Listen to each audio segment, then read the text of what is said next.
After a rough start, the Obama health care law is showing signs of taking hold. Volunteers were busy at a recent sign-up event in Los Angeles, including Elliott. It's really going great today. People are really hungry for health care. Supporters are looking to sign up young people like Danny Segovia, who previously avoided health insurance. If I get covered right now, then I'm good. I could feel comfortable about myself playing sports. Thank you. President Obama was eager to note the recent progress at the White House. I will always work with anyone who's willing to make this law work even better. But the debate over repealing this law is over. The Affordable Care Act is here to stay.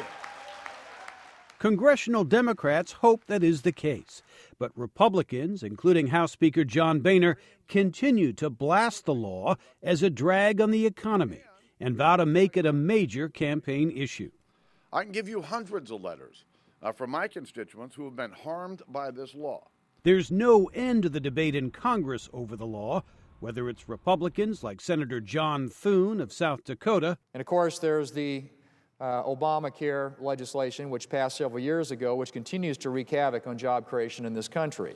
Or Democrats like Senator Richard Durbin of Illinois. But not a single Republican's been willing to sit down and work on bipartisan compromises and changes, not one.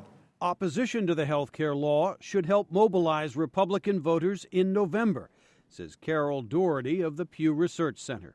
Well, it's an animating factor for the Republican base. It's turnout being so important. This is an issue that I think does, really get people upset and excited, especially on the Republican side. But health care will not be the only issue in this year's campaign, says John Fortier of the Bipartisan Policy Center. I think the two biggest factors underlying a midterm election are how's the economy doing and how's the president in the White House doing. And ultimately, midterm elections don't go very well for the president's party. They tend to go against it.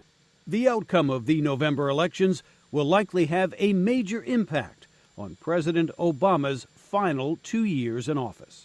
Jim Malone, VOA News, Washington.